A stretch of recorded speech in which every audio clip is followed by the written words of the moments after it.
Ayo kita mulai nih ya. Bapa kami di surga, terima kasih Yesus. Kau yang berkati kami semua, Kau yang menjadikan kami semua murid-Mu. Dalam namamu kami berdoa. Amin. Ini Bu Yoel. Perjanjian lama. Saya senangnya gitu ya. Baru, lama, baru, lama, baru. Sama isinya. Ya. Ini yang dikit aja. Yang 2832. Ya. Nah ini lihat nih. Kemudian pada hari itu akan terjadi bahwa aku akan mencurahkan rohku ke atas semua manusia. Ya.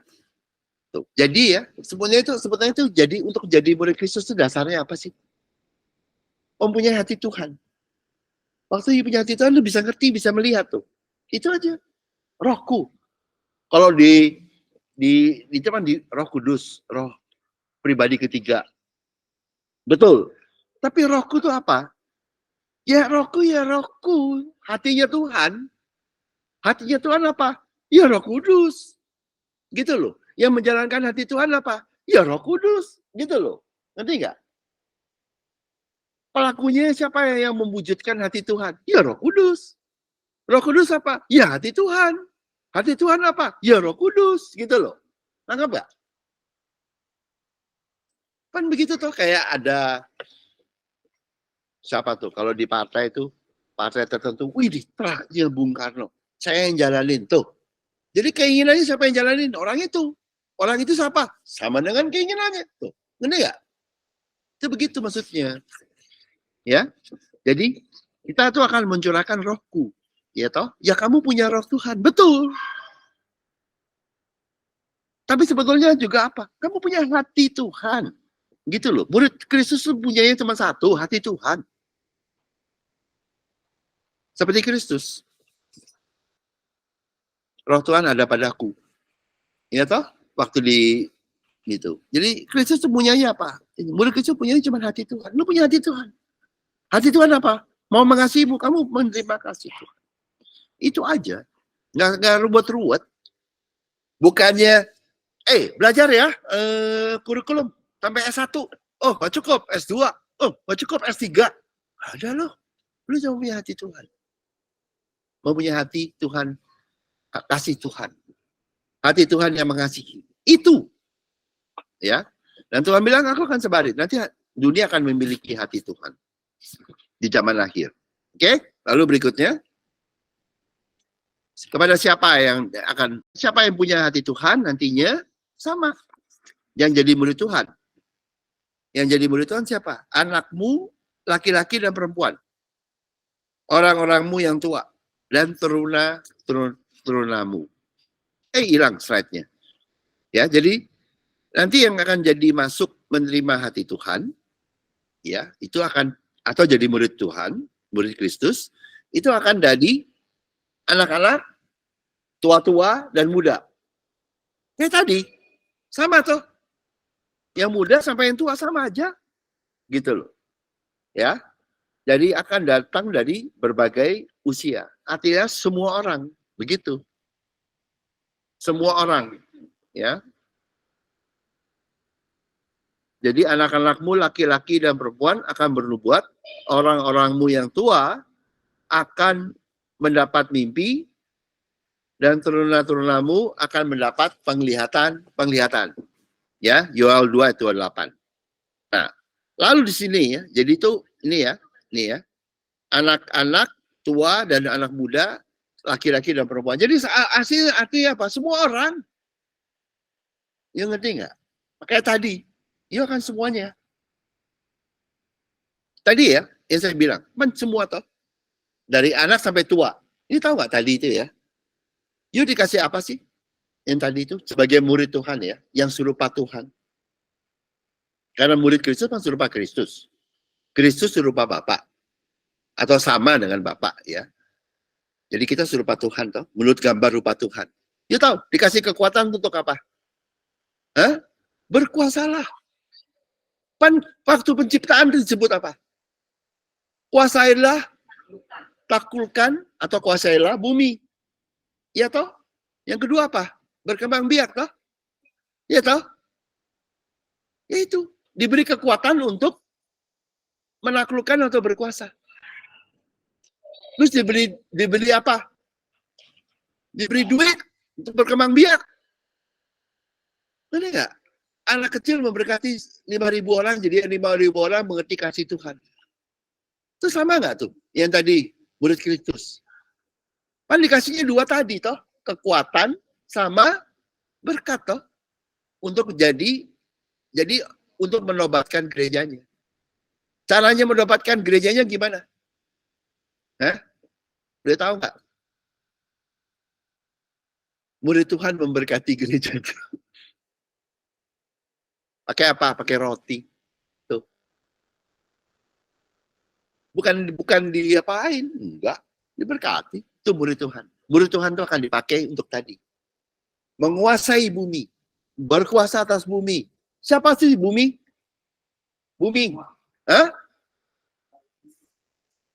Nabi palsu. Di darat tuh yang paling perlu dikuasain, yang paling keras kepala tuh. Hah? Kalau ayam sama bebek mah gampang.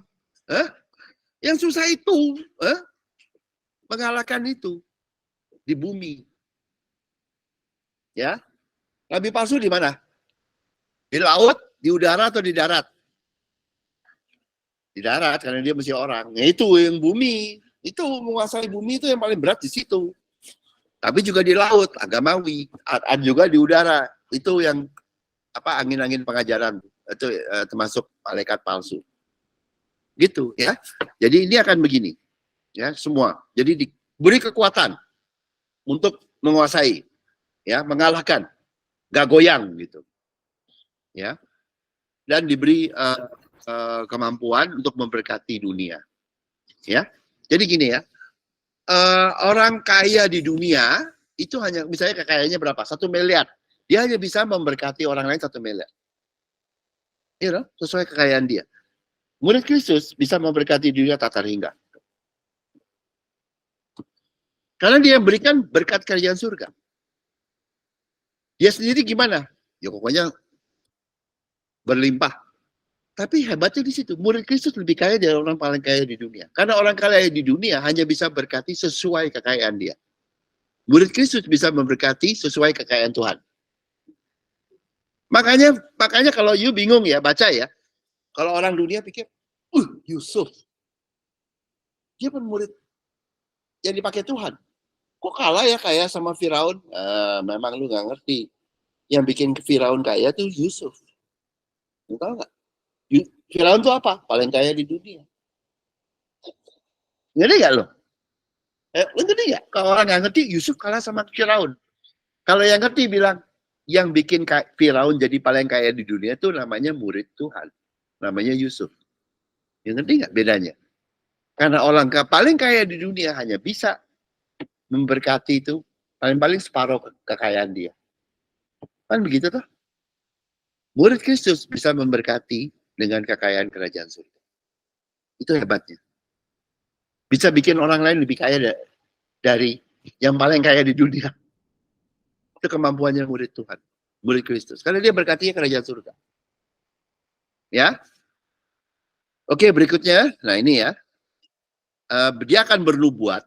Bernubuat itu apa? Bernubuat itu menyampaikan firman Tuhan. Yang benar. Nangkap nggak? Kalau yang palsu itu namanya nabi palsu. Mau buat-buat ya. Ya. Jadi itu ya sebutnya akan bernubuat. Artinya menyampaikan kebenaran firman-Nya Tuhan. Itu murid Tuhan. Yang benar. Bukan yang palsu. Ya. Kalau yang palsu masuk neraka. Orangnya yang dengar enggak? Nabi palsu masuk neraka ya. Saya bilangin. Mendapat mimpi. Mimpi itu apa? Janji Tuhan di kemudian hari. Ya. Dapat janji Tuhan. Jadi yang tua pun akan dapat janji Tuhan. Kenapa? Janji Tuhan tidak berhenti dengan umurmu. Terus selama-lamanya sampai di surga. Janji Tuhan. Mimpi. Mimpi kan bagus. Ya. Turunan-turunanmu dapat penglihatan. Ya, penglihatan itu apa? Melihat. Tuh, kayak tadi. Lihat apa? Lihat tanda. Kalau nggak bisa ngelihat, ya nggak bisa ngelihat. Itu bisa buta atau buta huruf. Atau mentok, bodoh. Nah itu agamawi. Ya buta rohani. Itu ya buta itu. Nggak bisa melihat tandanya Kristus. Sepertinya buta rohani. Di mana? Kayaknya di mana-mana loh. Nggak bisa melihat. Kalau lu nggak bisa lihat tanda, nggak berada di jalan yang benar. Kalau nggak bisa lihat tanda, kadang-kadang masuk jurang. Nggak percaya, nyetir. Mata lu tutup. Kadang-kadang nabrak, kadang-kadang masuk jurang. Itu ngerti nggak? Dia menuntun aku di jalan yang benar. Caranya nuntun gimana? Matamu dicelikkan, bisa melihat tanda. Supaya nggak nabrak, supaya jalan ada remnya, lu ngerem. Di jalan yang benar. Tahu nggak? Siapa yang menuntun kebenaran firman Tuhan yang disampaikan oleh yang bernubuat, yaitu muridnya Tuhan. Nangkap nggak? Itu ya, udah kayak begitu. Oke? Nah, ini murid Tuhan. Jadi sama ya, disampaikan kepada tadi gereja. Sebetulnya gereja nih semuanya. Ya. Atau orang belum percaya dan masuk ke gereja. Lalu berikutnya, baru setelah itu, juga jadi juga gitu loh, bonus kepada siapa? Hamba-hambamu, laki-laki dan perempuan, akan kucurahkan rohku pada hari-hari itu. Siapa? Mereka yang mengaku dirinya sebagai hamba Tuhan. Tuhan nggak apa-apa lu ada orang mengaku hamba Tuhan, dia Tuhan, oke. Pada waktu itu, oke. Akhirnya hamba-hamba Tuhan yang mengaku full time juga dicelikan matanya dengan dapat roh Tuhan. Jadi bukannya hamba-hamba Tuhan yang full time itu hopeless, enggak. Akhirnya ada hope. Tapi buntut ya. Jemaatnya dulu tuh, baru dia tuh. Ya nggak apa-apa sih, telat dikit ya nggak apa-apa ya. Oke. Jadi akhirnya menerima hamba-hamba Tuhan, untuk hamba-hamba Tuhan juga akhirnya dibuat murid Tuhan. Itu yang tadi saya sampaikan. Ya, jadi ahli-ahli Taurat yang menerima kebenaran mengenai kerajaan surga, ibaratnya akan menjadi seperti tuan rumah di rumahnya ya, atas itu. Jadi dia akan jadi nanti ada dari ahli-ahli teologi, ahli-ahli Taurat akan ada yang mengerti, menerima kebenaran kerajaan surga, sehingga mereka dicelikan, dan mereka akan bisa mengajar yang lain, atau yang lain akan belajar dari mereka. Itu begitu stepnya. Jadi stepnya dari orang yang biasa, bukan hamba Tuhan, ya, atau bukan yang kayak begituan, ya, itu jadi murid Tuhan, murid Kristus, ya, seperti semua murid Kristus. Baru dari murid Kristus tadi yang 11 itu membuat yang namanya ahli Taurat bertobat. Jadi juga murid Kristus. Siapa namanya? Paulus. Baru dari Paulus, ahli-ahli Taurat lain bertobat. Anggap nggak stepnya? Sama. Di dunia ini, di zaman akhir nanti begitu. Yang non-teologia akan jadi murid Kristus dulu. Kemudian dia yang melalui dia, ahli teologia, akhirnya juga nerima. 1, 2 gitu loh. Dari situ baru yang lain. Persis lah. Itu begitu. Makanya itu juga ke atas hamba-hamba. Gitu.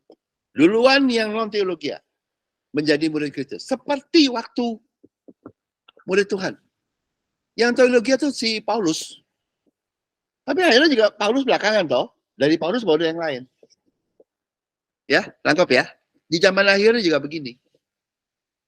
Pokoknya Tuhan udah bacain. Ya. Gak ada yang baru lah. Ini di Joel udah dibacain. Oke, lalu berikutnya. Dan ini akan terjadi di awal. Ya.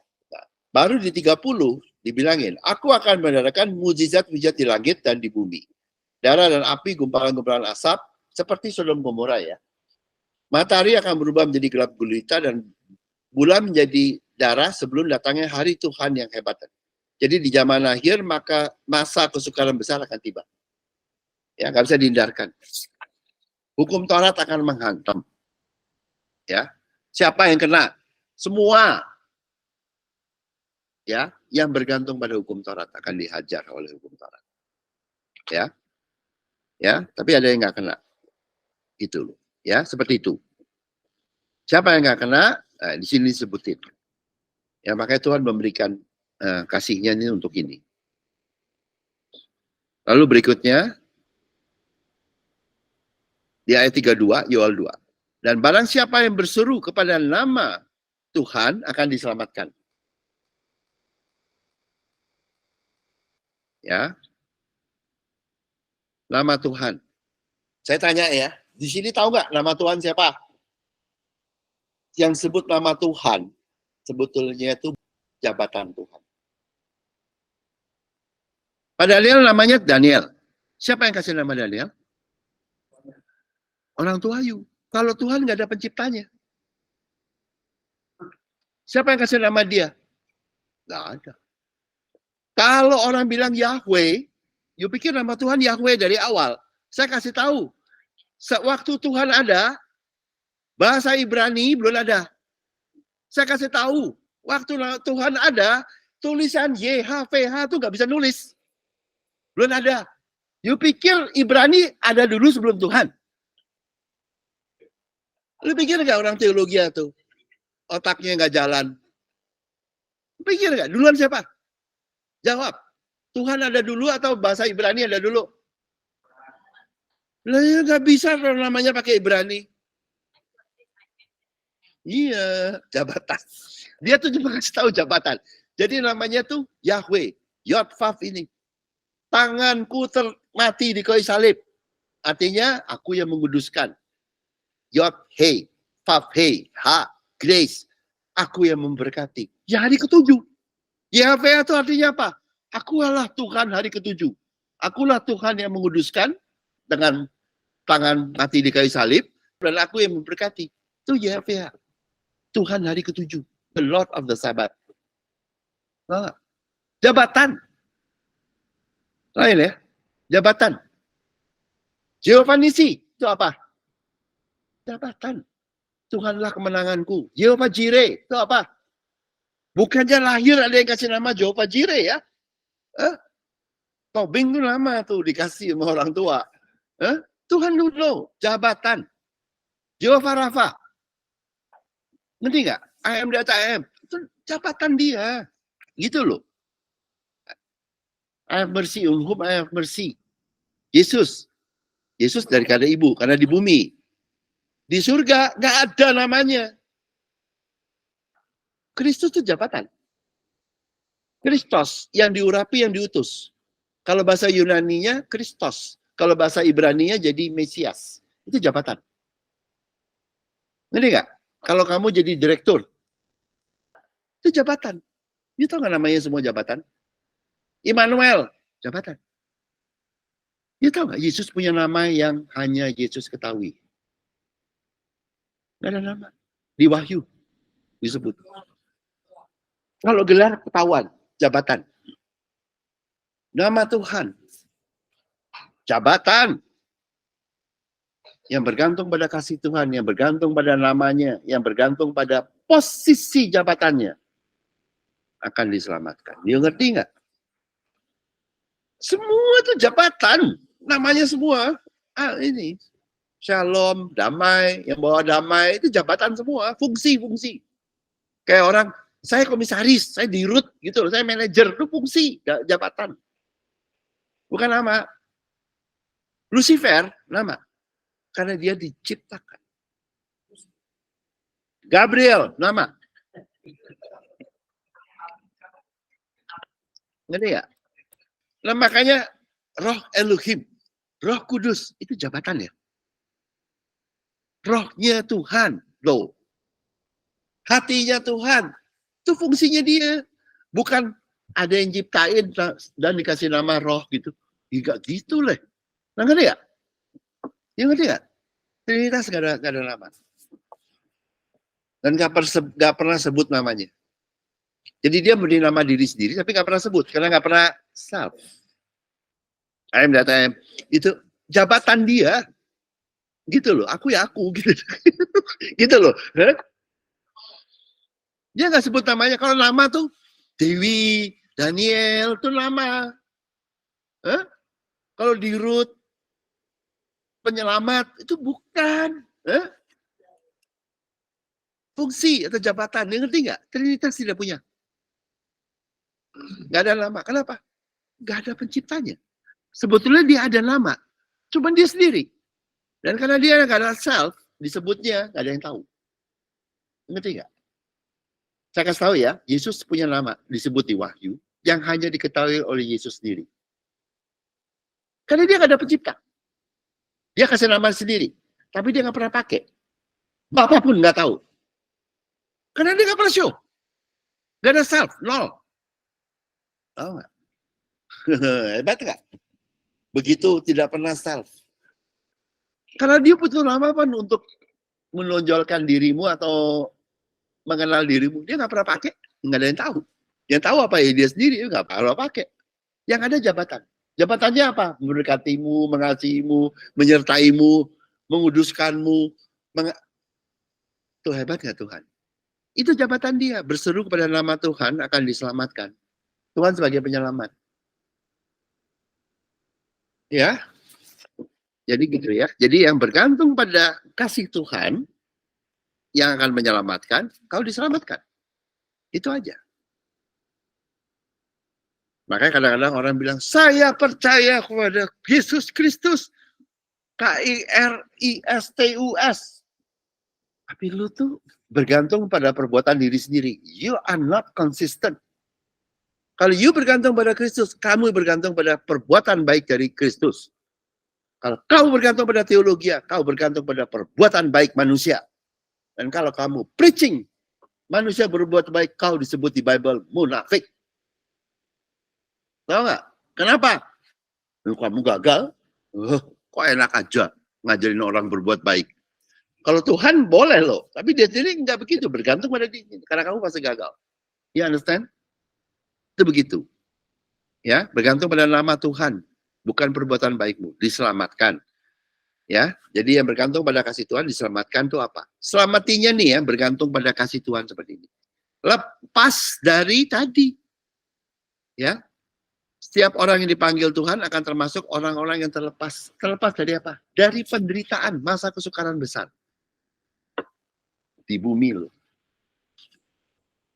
Dia bisa lewat dari masa kesukaran. Bingung ya? Gak percaya ya?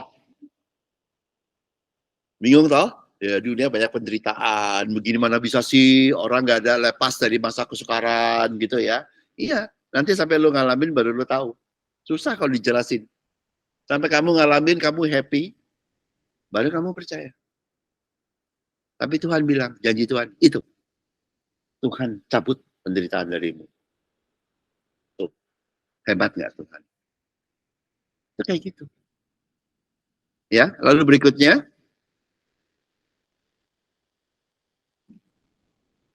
Sebab di Gunung Sion, nah ini ya, Sion itu di bukit. Sion itu kerajaan surga. Turun ke bumi. Itu Sion, artinya Sion. Sion, itu artinya gitu. Kingdom of Heaven, kerajaan surga. Kerajaan surga ya kerajaan Allah, tapi bedanya apa sih? Sama, cuman ditekankan dari surga. Tuh, dari atas. Tuh, cuma nerima gitu. Dan di Yerusalem baru. Ya. Ya, akan aman dari masa kesukaran besar. Jadi nggak ngalami masa kesukaran besar. Masa kesukaran besar ini begini. Bukan kamu nggak ada kesukaran kecil-kecil itu ada lah. Tapi kesukaran besar ini begini. Sekali pukul mati lu. Nah itu kesukaran besar. Sekali jab, habis. Loh. Kayak ibaratnya orang pesta-pesta, besokannya dia tinggal di Ukraine, tahu perang. Itu masa kesukaran besar. And game over. Sekali pukul, game over. Tuh, masa kesukaran besar. Ya. Yang mempelai, yang bergantung sama Tuhan, bergantung sama kasih Tuhan, kamu nggak kena itu. Hanya itu. Orang percaya. Di gereja kena loh masih. Karena dia percaya apa? Yesus juru selamat. Juru selamat artinya apa? Pada waktu aku mati aku diselamatin. Iya, sekarang lagi hidup. Pong, kena. Lah ya toh. Terjadi sesuai imannya toh. Percayanya apa? Yesus nyelamatin waktu dia mati. Nah sekarang lagi hidup toh. Dipukul dulu sama Taurat. Tuh begitu. Jangan ke situ. Bergantung sama kasih Tuhan. Di bumi. Karena begitu besar kasih Allah kepada dunia. Kasih Allah. Bukan Yesus dulu loh. Kasih Allah. Supaya barang siapa. Sehingga dikaruniakannya anaknya yang tunggal. Jabatan. Anaknya yang tunggal. Jabatan. Ya. Sehingga barang siapa yang percaya. Percaya apa? Kasih Allah. Yang memberikan Mesias loh. Itu loh. Tidak akan binasa. Tetapi beroleh hidup yang kekal. Kapan hidupnya dapat? Waktu percaya. Hidup yang kekal. Kamu udah hidup. Menurut standar Tuhan. Bukan standar dokter. Kalau standar dokter orang udah mesti dianggap hidup. Orang udah gitu mesti dianggap hidup. Itu menurut standar dokter. Kalau standar Tuhan loh. The day you believe you got hidup. Standar Tuhan. Kekal. Gitu loh. Dan kalau dikasih kekal. Kalau di agamawi bilangnya bisa hilang. Ya. Kalau kerajaan surganya bisa. Kamu keluar masuk soalnya. Tapi kalau dari yang pemberian Tuhan kekal, keselamatan tidak bisa. Kecuali Tuhan blunder. Udah kasih, salah. Tuh, teman begini. Udah kasih kekal, salah. Teman cancel. Itu agamawi itu. Agamawi bilangnya Tuhan itu tidak maha kuasa. Tidak maha tahu. Tapi mereka nggak ngomong gitu. Cuman sebetulnya itu begitu. Kenapa? Udah kasih kekal, salah. Bisa kehilangan. Berarti Tuhan blunder. Ya toh? Ngerti toh? Udah kasih kekal kok. Kan Yohanes 3:16. Kasih kekal. Tapi blunder. Jadi Tuhan bisa bikin salah. Itulah Tuhannya orang agamawi. Alias bukan Tuhan.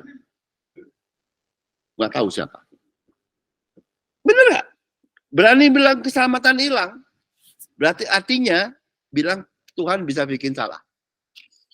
Ya toh? Itulah Tuhan di gereja. Makanya lu gak diberkatin. Imannya kayak begitu.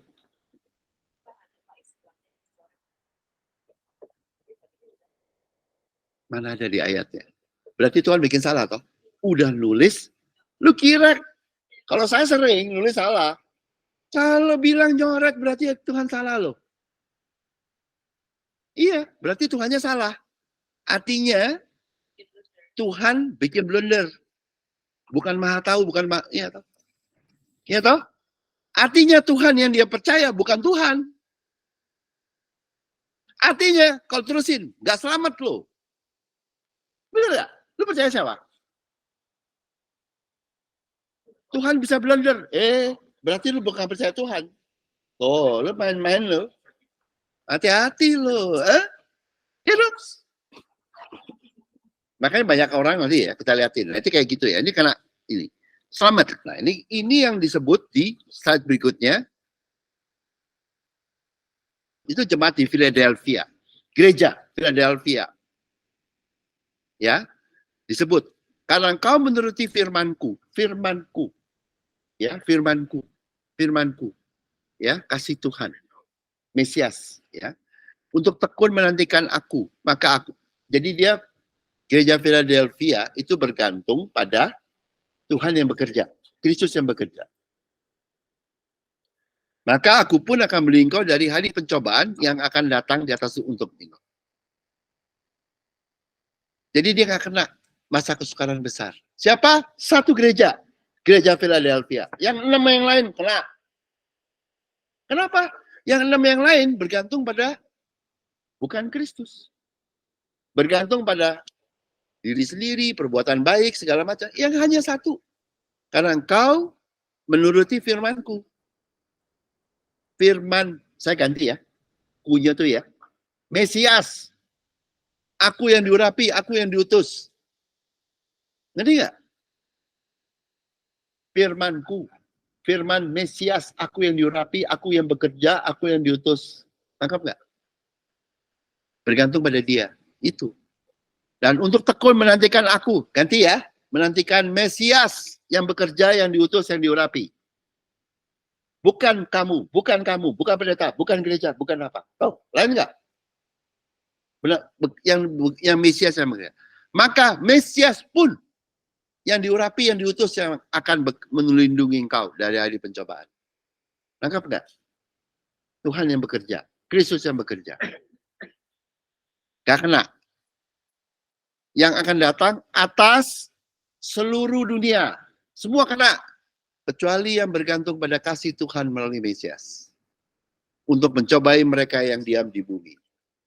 Oke? Di surga enggak. Di bumi, itu siapa? Kena. Kecuali kamu bergantung pada Mesias. Kasih Tuhan yang bekerja melalui Mesias. Ya? Akan aman. Jadi, gereja Philadelphia satu-satunya gereja. Karena dia menerima kasih Tuhan, akan berada di Yerusalem baru. Aman dari masa kesukaran besar. Kamu bisa kesukaran, tapi nggak pernah kesukaran yang ambruk gitu.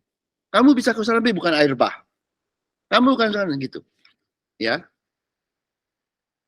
Itu begitu. Ya, ngerti ya bedanya?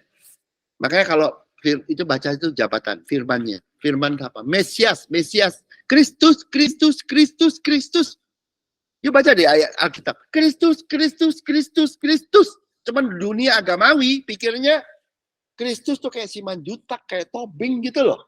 Lu kira last name ya? Hah? Lu kira ada akte kelahiran ya? Kristus itu jabatan. Ngerti nggak? Nangkap nggak?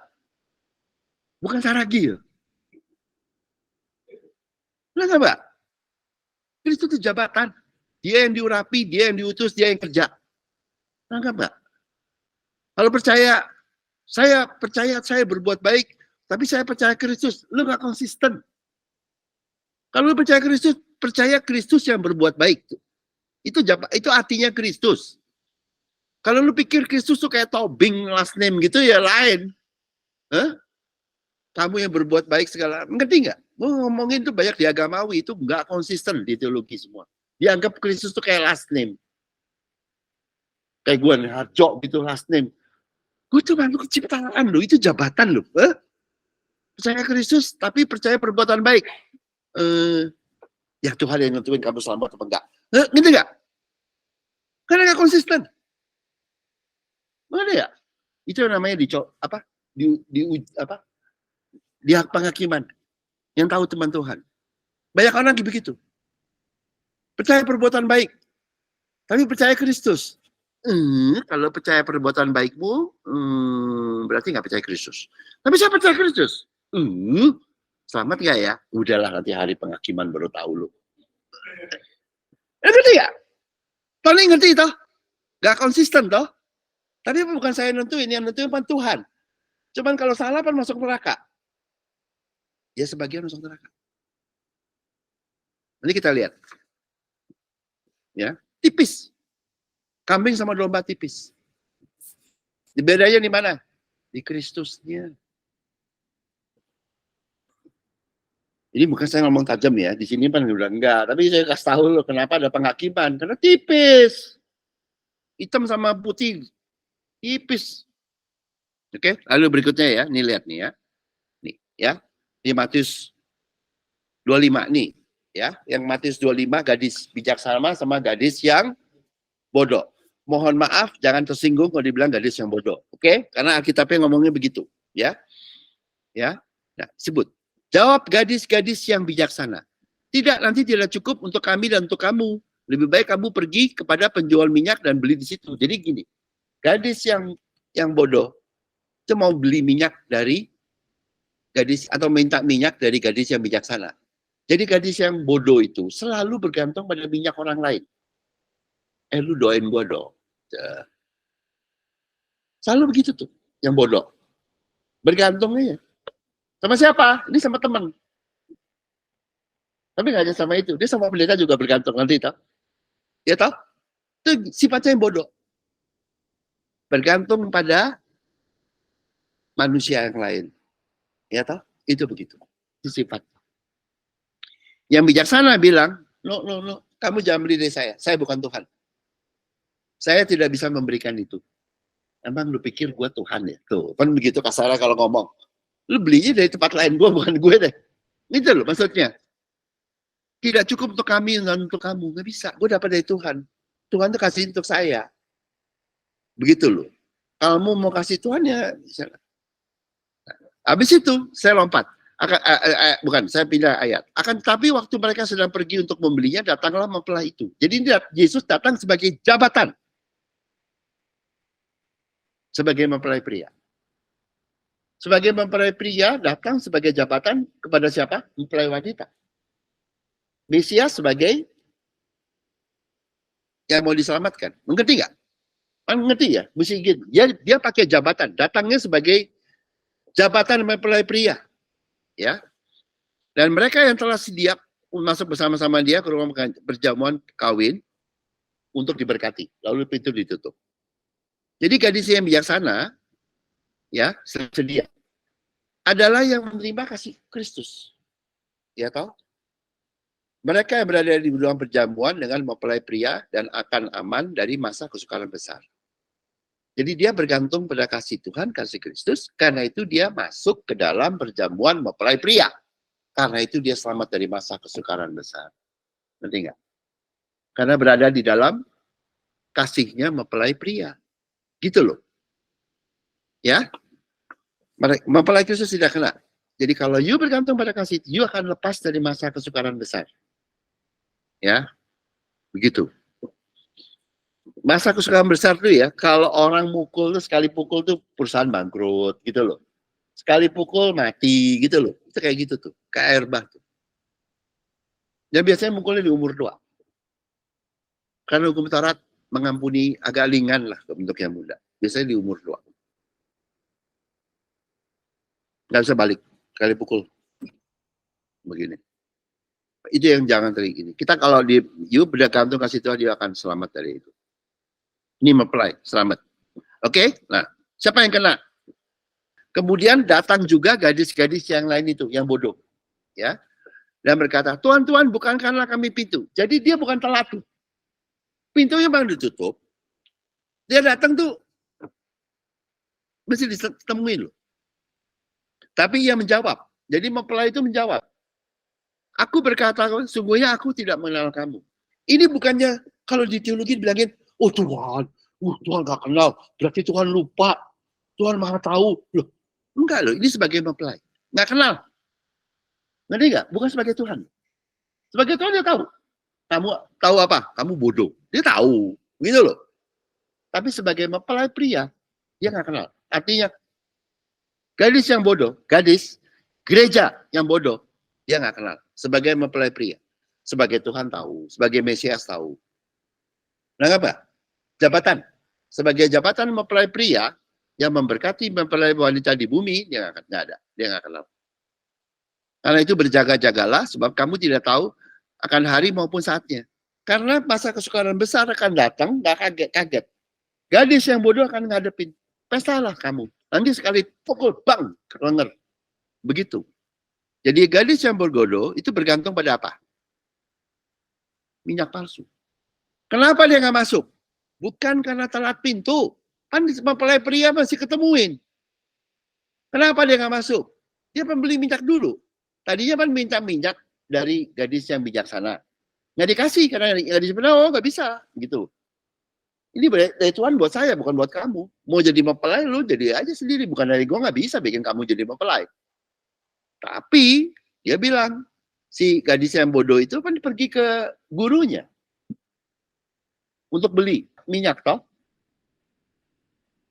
Tapi nggak bisa masukin tuh minyak itu. Minyak itu wujud kasih Tuhan. Jadi dia bayar. Kepada siapa tuh dia beli minyaknya? Hah? Apa? Punya minyak.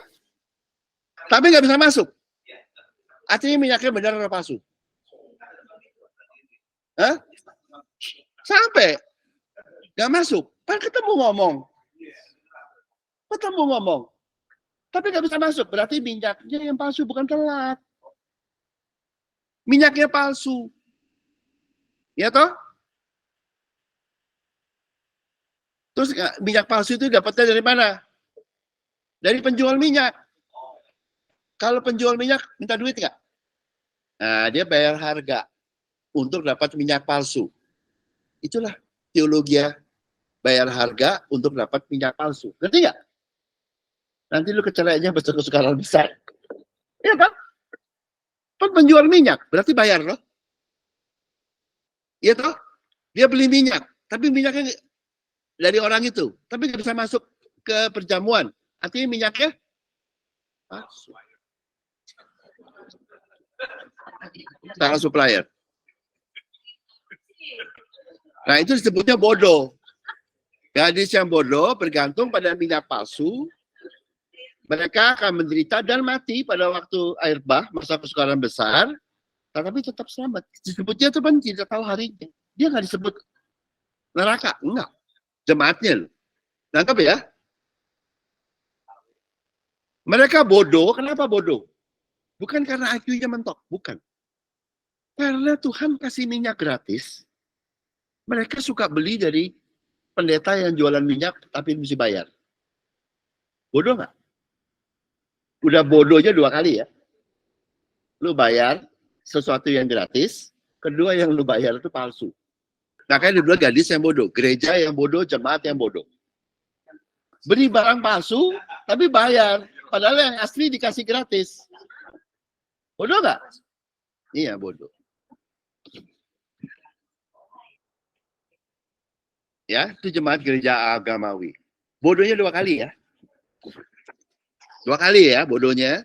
Beli palsu sama bayar harga. Karena nggak tahu kata Kristus. Padahal kan saya percaya Kristus. Enggak. Lu bodoh. Kalau lu percaya Kristus, Kristus yang bekerja, Kristus yang berbuat gratis. Karena dia yang diutus. 2 kali bodoh. Lu bukan percaya Kristus. Lu percaya pendeta teologiamu. Ya. Oke, lalu berikutnya. Jadi beda ya. Gereja bodoh sama gereja bijaksana. Gereja bijaksana sama bodoh. Beda ya. Yang satu diberkati, lepas dari masa kesukaran besar, masuk perjamuan. Perjamuan itu buffet gitu. Tahu gak? Makannya nggak berhenti-berhenti. Kayak Tony makan puter-puter gitu ya. Ya? Kalian lagi keluar di kegelapan di luar gitu. Anda ngerti bedanya? Kalau nggak pernah minta diajakin buffet. Pernah nggak bagi orang kawin akan gitu? Sampai kenyang loh. Nah sekarang yang berikutnya. Mengenai talenta tadi. 5, 2, dan 1 talenta. Maka tuannya, baik sekali perbuatanmu, hai hambaku yang baik dan setia. Ini untuk yang 5 dan 2 talenta. Ya. Engkau telah setia memikul tanggung jawab dalam perkara yang kecil. Cuma punya 5 roti dan 2 ikan. Aku akan memberikan padamu tanggung jawab dalam perkara yang besar. Tuh, murid Tuhan. Kamu ini pakai 5 roti 2 ikan berkati 5.000 orang ya. 5 roti 2 ikan tuh jadi bos 5.000 orang. Itu kecil. Tahu nggak? Nangkep? Bedanya? Nanti gua kasih lebih besar. Memberi makan 5.000 orang, kecil. Nangkep nggak lo? Bible. Kalau bacaan begini nih. 5 dan 2. Tuh. 5 roti 2 ikan memberkati 5.000 orang. 5 talenta dan 2 talenta juga sama. Itu kecil. Nangkep? Baru awal. Masuklah dan turutlah dalam kebahagiaan Tuhanmu. Dalam kebahagiaan. Masuk. Berarti nggak kena masa kesukaran besar. Itu murid Tuhan. Karena dia setia memakai kasih Tuhan untuk memberkati. Yang 5 roti 2 ikan, dia kan pakai untuk berkati orang lain. Dan pakai dapat sendiri juga nggak apa-apa. Terus yang berikutnya, kalau yang 5 talenta, dia pakai buat dagang. Buat dagang itu kan jual beli memberkati. Toh. Ya sama-sama untung gitu, memberkati. Tuh, itu murid Tuhan, memberkati. Ya, mereka murid Kristus. Baik dan setia. Dia baik karena dia bergantung pada Tuhan. Bukan bergantung pada suruh pendeta berbuat baik. Kalau you bergantung pada suruh pendeta berbuat baik, kau bergantung pada perbuatan baikmu. Kamu bukan baik. Karena nggak ada yang mampu. Kalau kamu baik, kamu bergantung pada Tuhan yang baik. Yang membuat kamu jadi baik. Itu hari ke-7. Kalau kamu mencoba berbuat baik, kamu sedang melanggar Tuhan. Kamu sedang berbuat jahat. Ngerti nggak? Yang bisa membuat Anita baik siapa? Yang bisa membuat Santi baik, Santi atau Tuhan? Tuhan. Ngerti nggak? Karena tidak ada manusia yang bisa memperbaiki dirinya. Ngerti nggak? Bisa nggak pendeta mengampuni dosanya sendiri? Bisa nggak pendeta menghilangkan dosanya sendiri?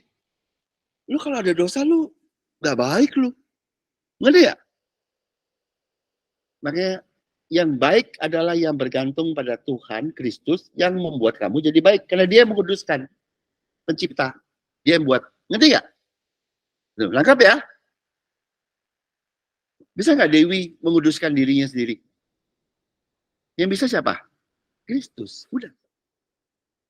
So, don't ever try untuk preaching orang menguduskan diri atau memperbuat baik. Karena nggak ada yang mampu. Yang you minta tidak orang mampu. Anggap nggak? Don't ever do that.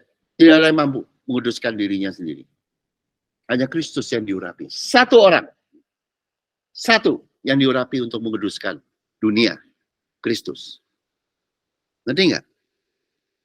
Pendeta tidak diurapi untuk menguduskan orang lain. Ngerti nggak? Evangelis tidak diurapi untuk menguduskan orang lain. Ngerti nggak? Nabi tidak diurapi untuk bayar dosa orang lain. Ngerti nggak? Cuma satu. Mesias, Kristus, jabatannya. Ya.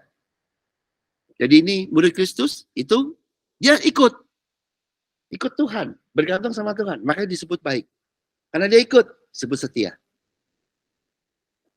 Ya, nggak disebut munafik, nggak disebut memberontak. Ya, nah itu murid Kristus yang ikut. Oke, nah, dia lepas. Nah, sekarang yang berikutnya. Ya. Nih, hamba yang jahat dan malas, ya. Ada dua loh. Jahat, satu jahat. Dua malas. Ya. Kamu sudah tahu bahwa aku menuai di tempat di mana aku tidak menabur mungut di bagian dalam.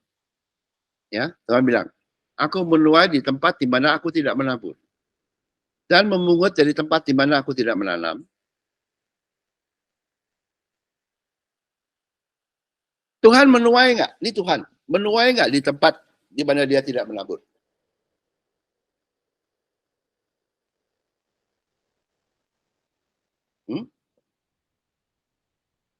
Memungut dari tempat di mana aku tidak menanam. No, Tuhan lakukan. Yang kerja Kristus.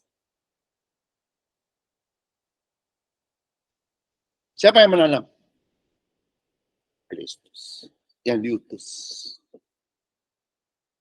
Siapa yang menabur? Semuanya melalui Mesias. Tahu nggak? Tapi di Mesias memberikan hasilnya ke Bapa. Ngerti nggak? Bukan pendeta. Nangkap nggak lo? Yang diurapi cuma Kristus untuk bekerja melakukan kehendak apa? Itu maksudnya.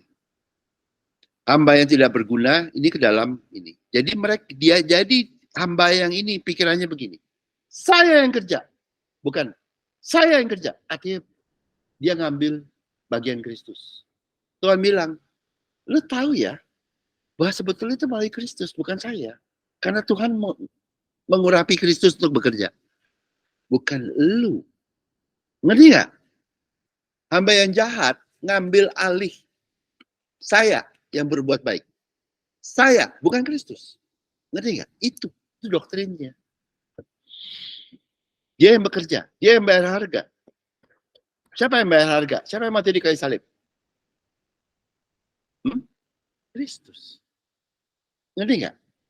Siapa yang Mesias? Kristus.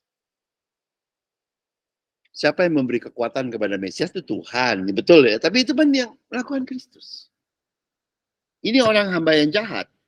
Dia bilang dia. Karena dia yang pikir dia yang melakukan, berarti tidak ada Mesias bagi dia.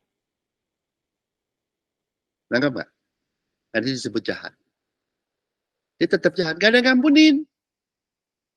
Mesias tidak dikirim untuk menyelamatkan Tuhan. Yang ngerti nggak? Mesias tidak dikirim untuk menyelamatkan malaikat. Ada nggak, Pak? Mesias menyelamatkan malaikat, ada nggak? Mesias dikirim untuk menyelamatkan manusia yang butuh Tuhan. Kalau manusia yang menganggap dirinya seperti Tuhan atau seperti Mesias, selamatkan dirimu. Makanya tetap jahat. Karena hamba yang jahat ini bergantung pada perbuatan baik dirinya sendiri. Perbuatan baik dirinya sendiri, nggak cukup toh. Dia tetap jahat. Oke? Lalu disebut malas. Kenapa? Malas kenapa? Siapa yang orang yang disebut malas? Yang nggak mau kerja. Aku full time. Full time malesnya. Full time apa? Nggak kerja toh? Ya toh? Kalau itu menurut dia. Apa? Full time melayani. Kalau di Bible, full time malesnya. Ya, yo full time. Full time malesnya. Tuh, hamba yang jahat dan malas. Karena kenapa? Dia nggak pakai talenta. Tapi kok bisa hidup? Nggak kerja, kok bisa hidup? Nggak pakai talenta dari Tuhan. Hah? Ya nggak tahu, pokoknya gitu. Disebut jahat dan malas. Nih, yang itu. Malas. Nggak pakai talenta dari Tuhan bisa hidup.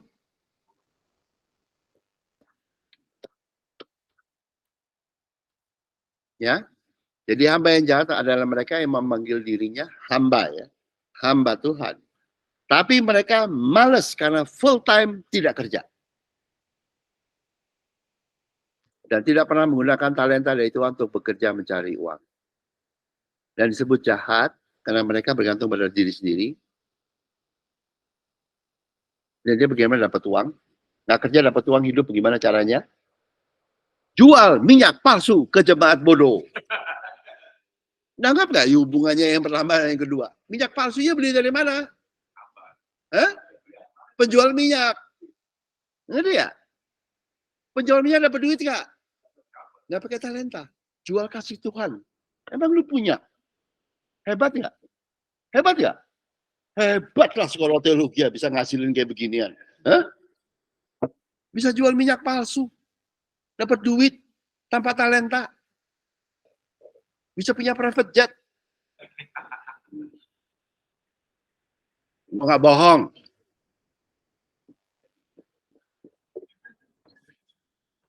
Ya, jadi siapa kamu bisa lihat nggak hubungannya antara gadis yang bodoh sama hamba, ini urutannya di Matius 25 dengan yang satu talenta. Yang talenta disebut jahat dan males. Dikasih talenta nggak pernah dipakai. Kok bisa hidup? Jual minyak kepada gadis yang bodoh.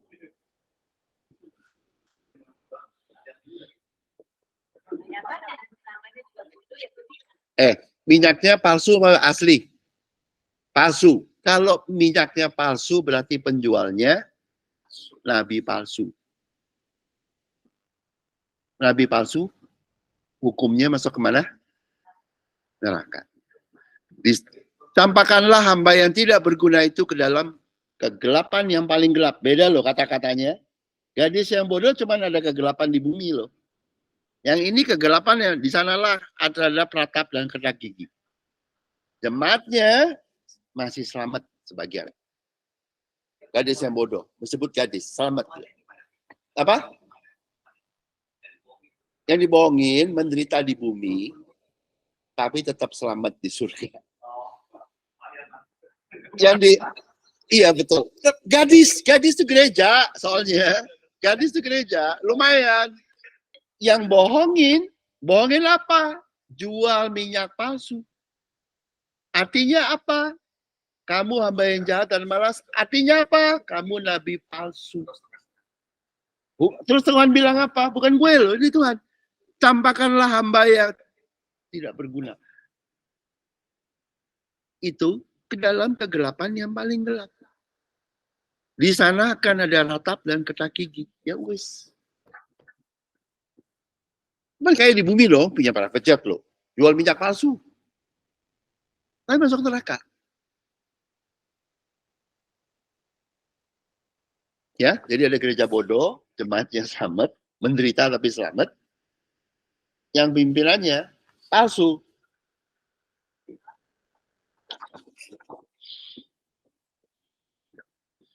Gak ada Mesias. Mereka bergantung pada perbuatan baik. Mereka yang bikin minyak palsu. Artinya mereka seperti Tuhan. Mesias tidak dikirim untuk menyelamatkan Tuhan. Atau yang mengaku diri seperti Tuhan. Ngerti gak? Mesias tidak dikirim untuk menyelamatkan Tuhan. Tuhan tidak butuh diselamatkan. Mesias tidak dikirim untuk mereka yang mengaku dirinya seperti Tuhan. Dengan melakukan perbuatan baik untuk menyelamatkan dirinya. Ya, dengan menjualan. Jualan, kalau bahasa China ya, bahasa China sadis nih. Chou Yesu. Kalau ngerti gak lu bahasa Chinese? Chou Sheng Li itu kan dagang.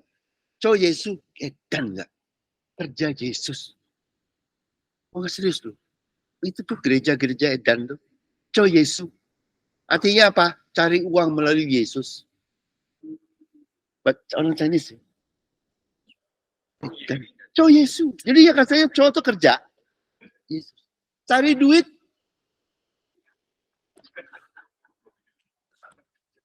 Gua gak bercanda loh. Lu kalau ngomong sama yang Chinese, Chou Yesu. Ngerti loh. Cari uang melalui jualan Kristus. Itu yang disebut jualan nama Yesus, nama Kristus. Itu yang disebut jualan apa? Merpati di Bait Allah. Tahu? Jualan merpati. Merpati tahu apa? Roh Tuhan. Jualan. Dan enggak. Jualan minyak palsu. Ngerti? Jualan Yesus. Ngerti? Tuh. Siapa yang punya Kristus? Siapa yang punya Roh Kudus? Tuhan. Siapa yang punya Mesias? Siapa yang ngirim? Tuhan. Kok enak aja lu jualan? Hah? Berarti lu jangan anggap diri lu seperti produksi toh, seperti Tuhan toh. Kalau kamu seperti Tuhan, tidak ada Mesias bagimu. Aku tidak mengenal kamu. Benar nggak? Kalau nggak ada, iya toh, fair nggak Tuhan? Kamu kan jualan yang Tuhan punya. Berarti kan kamu Tuhan. Atau seperti itu. Kalau Tuhan selamatin dirimu. Kaget nggak lu Pak? Itu Matius 25 loh. Ini Matius sampai 28 loh. 23, 24, 25 itu zaman akhir semua nih. Ini begini. Ya, di gereja yang bodoh. Oke? Ya udah, jadi saya rekap. Ya. Saat berikutnya, jadi gereja agamawi yang bodoh akan menderita di masa kesukaran jemaatnya ya, tetapi akan tetap selamat. Karena gadis. Ya, mempelai. Apa? Gadis itu gereja. Tapi bosnya lebih palsu di gereja agama yang bodoh, masuk neraka. Karena menganggap dirinya seperti Tuhan. Nggak ada Mesias untuk Tuhan. Tuhan tidak mengirim Mesias untuk menyelamatkan Tuhan atau yang menganggap dirinya seperti Tuhan. Nggak diutus untuk itu. Nggak diutus untuk menyelamatkan malaikat yang jatuh. Ada gereja yang doain lo. Gue bilang lu nggak ngerti ya. Nggak diutus loh. Anggap nggak? Kan berdasarkan utusan. Urapannya berdasarkan tugasnya, fungsinya. Aneh-aneh. Berikutnya, jadi yang karena kesukaran besar ini yang paling penting buat kita. Satu, gereja Philadelphia. Karena bergantung pada namanya. Kristus, Tuhan yang bekerja. Bergantung pada firman-Nya, Tuhan yang bekerja, Tuhan yang you akan lambat, tidak akan masa kesukaran besar. Kedua, Bapak dan murid Kristus terbebaskan dari masa kesukaran besar. Masa kesukaran itu di bumi ya. Mereka akan bersukacita bersama Tuhan di mana? Di bumi dan di surga. Itu hanya mempelai dan murid. Di gereja dan gereja, ya yaitu mereka itu ya gereja Philadelphia. Yang 6 gereja lainnya kena selamat. Pendetanya sebagian masuk neraka, jemaatnya tidak akan selamat. Tapi menderita. Dan gereja Philadelphia di Wahyu 2 dan 3, di awal Wahyu, di awal zaman akhir, yang paling kecil. Tapi yang 6 akan lenyap. Nanti jadinya bukan yang paling besar. Satu-satunya. Yang 6 lenyap. Yang paling kecil jadi bukan paling besar. Satu-satu. Habis yang 6. Disuruh bertobat. Kalau enggak, orang yang hilang. Ya? Itu di zaman akhir. Jadi sama enggak tuh? Lihat enggak? Di Wahyu di mana? Sama. Matius, Yoel. Sama. Oke? Yuk kita tutup dalam doa. Bapa di surga, terima kasih ya Tuhan, segala puji hormat bagi Engkau. Terima kasih ya Tuhan, karena berkat-Mu dan kasih-Mu yang begitu besar di bumi maupun di surga. Dalam nama-Mu kami berdoa. Amin.